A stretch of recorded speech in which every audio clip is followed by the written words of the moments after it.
and welcome back to another episode of Black Girl Politics with your girl, Wilhelmina Simone. And it's Taj Ellis. So today we're basically going to be talking about Afro-Latina, what it is, who we are, and what it means to be a part of the community. And today we have a special guest with us, our girl, Ashley. Hey! Woo!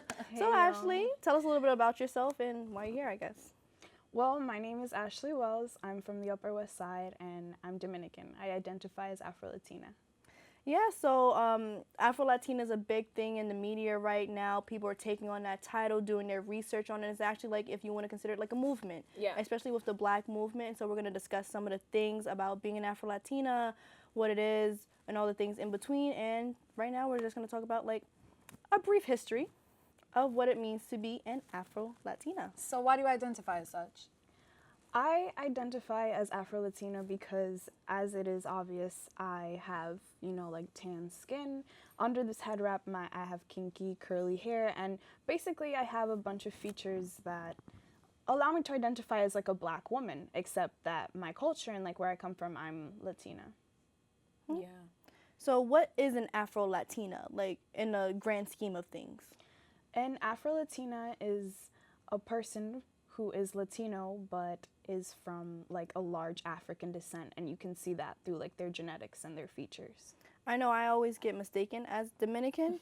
I know Taj is Belizean, and she's an Afro-Latina as well, and from my understanding as an Afro-Latina, it's just like, oh, you have darker skin or kinkier hair, but now I know it's deeper than that. It's like you have African descent in you, and I didn't know that there's a difference between being Afro-Latina or just a Latina. I didn't know there was a difference but skin color, and I didn't know it was such a, like an epidemic, like people don't want to identify as such because they're either ashamed of it or they don't like it or it doesn't fit their culture. Yeah, I think it's an amazing awareness that, people have been mixing for like ever. People have always been mixing, but I think it's the awareness of, this is who I am, this is where I come from, and this is what I identify as. And, it just makes it better for you to, or more kind of an inclusive sort of thing. So like she said before, I'm Belizean, and I was kind of raised Black. We just did that. But the language that we speak at home, it incorporates Latino, Spanish words, and we have the food that we eat. Just all together, we all just come from Africa, so we all have similar belief systems and similar ways of living our life. So don't you think that's like a more of a personal identification problem? Because I have some friends who I post things about Afro-Latinism or Black stuff in general, and someone said to me, just because they're lighter skinned, that means they're not an Afro-Latino, but they're Dominican, and Dominicans have African ancestry just as Haitians do, and I don't know the difference between that. I understand that person who said that, because it comes to a thing of like, when it comes to me like identifying as Black, I did so because when I realized that when I go around in the world, whether I identify as Black or not, I am influenced by people's perception of my Blackness. I can say that I'm not Black, but at the end of the day, I still receive the oppression and like the judgments of like a Black woman, so that's why I do so. Like if she's lighter skinned and she can pass as white, then I understand that, you're not going to claim like an experience that you don't have.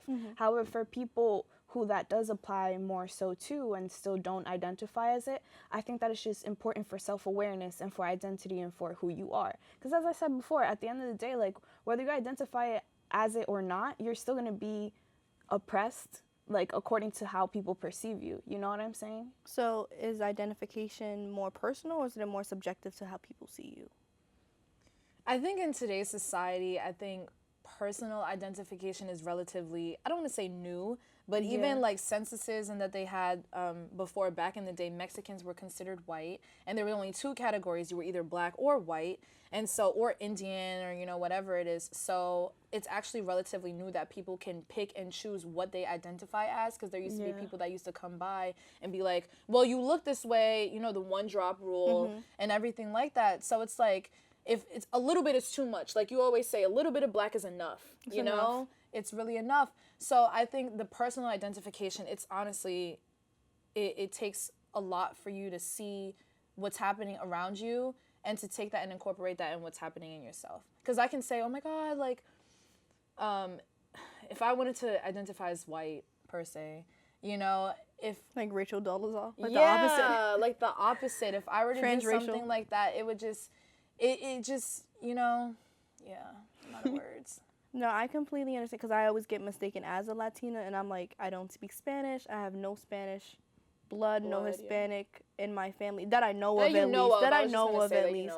But I feel like with personal identification, I know a lot of the Afro-Latina community is rising. Like even in Mexico, they just got on their census Afro-Mexican. Yeah, like they just got that put on. Thing, yeah. But even Brazilians, and Brazilians are coming out.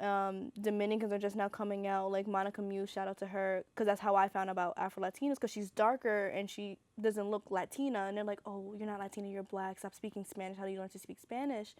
And it's just like, I think of it as like a movement now, and people are like trying to discover their history and where they came from and their African roots and their ancestry, and I think that's a beautiful thing. But I also think about how some people deny that and why they deny that, because it's like the closer to black, the worse it is. It's just like the closer to white, the better. And that goes into a whole nother thing about history, is that people look down on any type of African ancestry, no matter what you are. Whether you're an Afro-Latino, or if you're like Indian and you're like Guyanese and you're mixed with Indian and African and different things, people still want to be lighter and want to push away from their African ancestry. So I'm really proud of the people who identify as Afro-Latino, because they're like, wow, this is what I am and I'm not ashamed of it. You know, but that's how I see it. Yeah, no, I think it's a beautiful thing. Like you said, the rising sort of awareness, because like I said before, people have been mixing for generations, but it's just sort of this awareness of these are different parts of me that make me me. And so you don't have to be one set thing, because people are multifaceted, even in their genetics. You know, there's a lot of different things that make up a person, whether it's interests, hobbies, or way of identification. So I think self-identification is really important for all of this. Even the woman who came out, she's from Israel, and she spoke about colorism in Israel and how it's really, really real. You know, and even in Brazil, even the woman who got her title stripped. The Glozella, I forget the Glozella. She got her title stripped because she was a darker Brazilian, and they gave it to a lighter woman.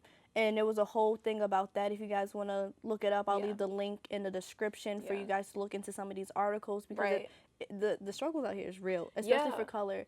And we sitting here on the couch can't even know what it feels like to be a darker skinned woman, because we're all in the brown and light skinned category. So I can only imagine what it feels like to be a dark-skinned woman who is a Latina and an Afro-Latina, dealing with those two different spectrums of herself.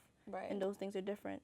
But that all has to go into just colorism and how people perceive you. So. Yeah.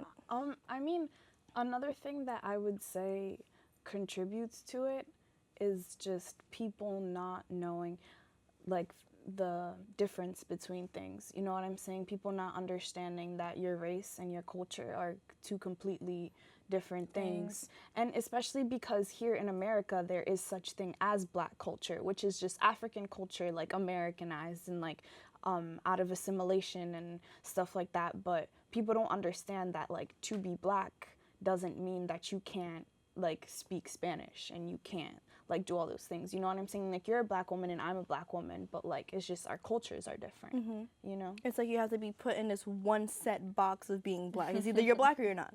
Like, either you're black, you're white, or you're Spanish, and like there's no crossing in between that. And I'm black and white, and so I'm like, I think you can't put me in a box, because I see both cultures. Just as an Afro-Latina woman, you can see Latino culture, which is a mixture of African culture and Spanish culture, and black culture, which is and Indian. And Indian. And it's just like a whole big mix, you know what I mean? Yeah, that's why I think it kind of, that the boxes and that sort of marginalization creates more confusion for people. And that's why I think I've always been sort of confused about my identity, not as a black woman, but identifying as Afro-Latina, because there's so many different things that make up these things, you know what I mean? Like you just said, you're mixed, you're biracial, you're Dominican. There's even things within that. You're Indian, you're Spanish, you're black. I'm black and I'm Spanish and I'm Indian as well. It's just like you said, just different cultures. So when you just place these emphasis on you're black, you're white. On the words, yeah. I mean, I feel like people forget that language is originally a tool.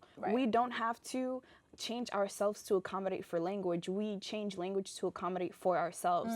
You know what I'm saying? So it's not about like, oh, like you, for example, you don't know how you feel about identifying as Afro-Latina, and I get that because your culture is different, but at the same time, like, if you have, like, as you said, we come from the same parts, literally, like Indian, black, Spanish, and that's like what it has mean, like, it has meant to be Latino, then why can't that be considered Latino because we speak different languages? You know what I'm saying? It's just like, no, like we could just say like, yes, like I'm Latino. I don't understand why we feel so obligated to just really keep all these categories up in all these like sections. You know what I'm saying? That same thing goes into, for example, I'm Dominican and people say that we speak bad Spanish, which is like, in my opinion, very silly because Indian or a slave is not going to speak Spanish the same way that Europeans in Spain are going to speak Spanish. We're not the same population, so obviously the way that we speak has to evolve to represent us. Yeah, of course. No, yeah, I absolutely agree with you, and I think that the progression of things is just more of it's progression. You know, as society, everything changes, and with each generation, we all progress. But I think that, you know, Afro-Latina and being Afro-Latina is a beautiful thing and a beautiful concept, and I feel like it should be representative of all of us and, you know, different types. And speaking of those different types, that's all the time we have for this segment right now. But if you want to hear more, just let us know. But now we're going to talk about those differences and how those differences come from your color and what you look like in colorism. So stay tuned.